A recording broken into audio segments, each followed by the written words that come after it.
मैंने पाया कि अगर मैं अंधा होने का नाटक करूं तो मैं खुलेआम मंदिरों के बाहर बैठकर भीख मांग सकता हूं और यहाँ तक कि सरकार से मुफ्त आवास भी पा सकता हूं। उस दिन हमेशा की तरह मैं एक धनी व्यक्ति की पत्नी के लिए पियानो बजाने गया। जब उसने दरवाजा खोला मुझे लगा कि वह मुझे अंदर नहीं चाहती थी, लेकिन मैंने पहले ही उसे पति से अग्रिम राशि ले ली थी, इसलिए वह एक तरफ हट गई। लेकिन जैसे ही मैंने बजाना शुरू किया मुझे एक अजीब सी गंध आई। उस गंध का पीछा करते हुए मैंने ड्राइंग रूम में एक लाश पड़ी देखी। अब मुझे समझ आया कि वह मुझे पहले क्यों नहीं अंदर आने देना चाहती थी। मैंने शांत रहने का नाटक किया और लापरवाही से कहा कि मुझे बाथरूम जाना है। ड्राइंग रूम से गुजरते हुए मैंने जानबूझकर फर्श पर पड़े पानी में कदम रखा ताकि और अधिक अंधे जैसा दिखूं। बाथरूम में घुसते ही मुझे एहसास हुआ कि हत्यारा मेरे ठीक पीछे था, उसके हाथ में बंदूक। मैंने सांस रोकी, सावधान रहा कि कोई संकेत न हो। सौभाग्य से मैं ड्राइंग रूम से दोबारा गुजरते समय मुझे लाश का चेहरा साफ दिखा। यह स्वयं उस धनी व्यक्ति की थी। मैंने खुद को शांत रहने के लिए मजबूर किया, पियानो पर वापस गया और बजाना जारी रखा। उसके घर से निकलने के बाद मैं सड़क किनारे बैठ गया, स्टॉप, ये सोचते हुए कि पुलिस को फोन करूं या नहीं। वह व्यक्ति उदार था, हमेशा मुझे अच्छी टिप देता था जब भी वह मुझे बुलाता था। अंत में मैं पुलिस स्टेशन गया। मैंने कहा कि मैं एक हत्या की रिपोर्ट करना चाहता हूँ। बोलने से पहले ही मैंने उस व्यक्ति को देखा जो बाथरूम में छिपा था और वह पुलिस की बल्टी में था। मैं पूरी तरह से ठिठक गया, मेरा दिमाग खाली हो गया। सौभाग्य से मैंने तेजी से प्रतिक्रिया दी और अपनी कहानी बदल दी, ये कहते हुए कि मेरी बिल्ली मर गई।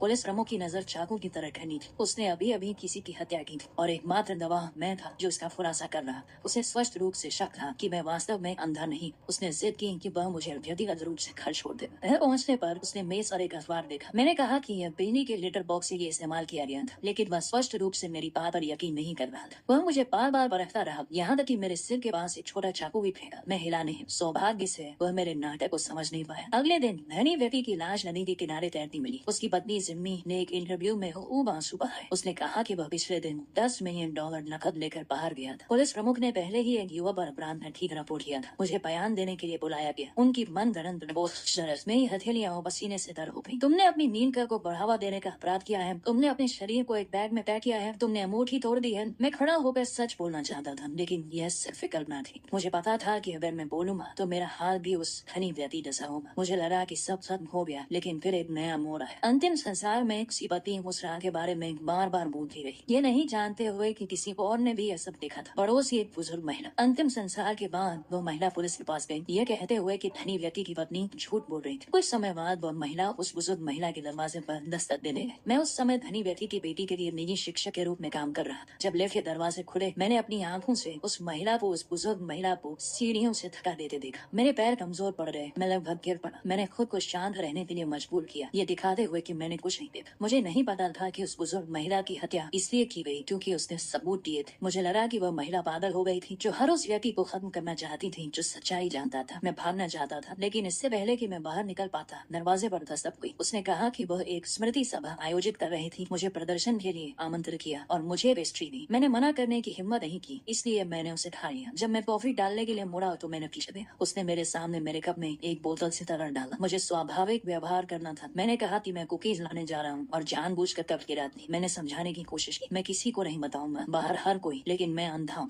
उसने उस दिन की सच्चाई बतानी शुरू की। यह उसका जन्मदिन था। धनी व्यक्ति ने उसे सरप्राइज देना चाहा, ये झूठ बोल करके उसे यात्रा पर जाना है, लेकिन जब वह घर लौटा तो उसने उसे धोखा देते हुए पकड़ लिया। वे घबरा गए और अंत में उसकी हत्या कर दी। सुनते हुए मेरा सिर चकराने लगा। उसने जो पेस्ट्री मुझे दी थी उसमें पहले से ही नशीला पदार्थ मिला हुआ